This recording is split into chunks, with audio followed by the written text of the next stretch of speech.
I believe that being busy, and I laughed because I can't believe I was doing it. Being so busy meant I was productive. How's it going, Chris? I'm just so busy. I'm sure you said that. And we have all these things with kids and life and job and bills. I get it. So my days were full, but my outcomes weren't changing that much. So when I think about that, are your days full? That's great if you're busy, but are you productive? Are your outcomes changing to what you want? So when I analyzed my time, I did a short time study, what I was doing, what was paying off. I discovered most of it was spent on low value tasks that didn't require my skills or level. Once I shifted my focus to high value work and removed everything else, my output increased, even though I was doing less overall. So to say I'm 100% efficient is a lie.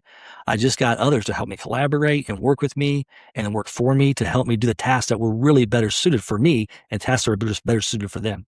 Then I could focus on tasks that I was better suited for and I enjoyed doing. I worked on this and I find myself still needing to refocus to do this for my highest and best equipped task. And I'm still a work in progress. But my scaling breakthrough moment came when I hit a ceiling because everything depended on me personally. I tried to grow by working harder, but didn't scale. The breakthrough came when I realized that my 10x growth required removing myself from most day-to-day tasks. Obviously, I check on those, asset management, I'm looking at things, I'm checking on things, but by building systems and then delegating responsibility, my business finally grew beyond what I could handle on my own. I read this in a business book and it stuck with me. If you hire someone for a task, they may only do 80% of what you can do. Or if you hire two people to do 80%, now you get 160% what's getting done. And you're not the one physically doing it. So this really helped me see I needed the right people in the right roles doing the right things. I could let go and get more done in my business and scale on top of that.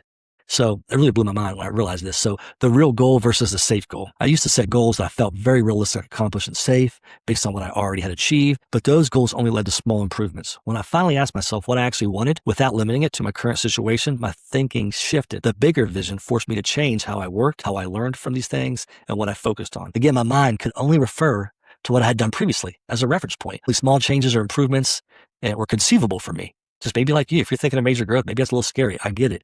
But yet, when I started to see others not as small or less talented, or I was less talented to achieve more than others did, I thought, what are they doing differently that I'm not doing? And I could see they had a different belief or was possible for themselves. And they were going after it the best they could. And this is why when I started thinking, it opened up my mind and I could believe more, could see. So if anything the mind can believe and can conceive it happening, and then it will start to achieve it. So more and more that happened. I know that's in Think and Grow Rich. And I started believing those things. So doing my small, safe goals was comfortable. Don't get me wrong.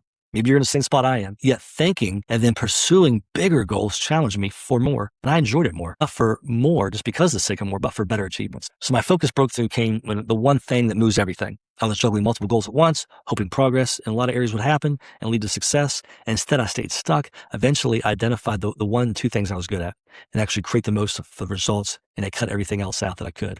With that level of focus, my progress started compounding. Instead of being spread thin, 64% of your results come from 4% of your activities. What are these activities that really move the needle towards your real goals? You have to ask yourself that. Once you define those activities, you have to double down, stay on them, where traction starts to scale.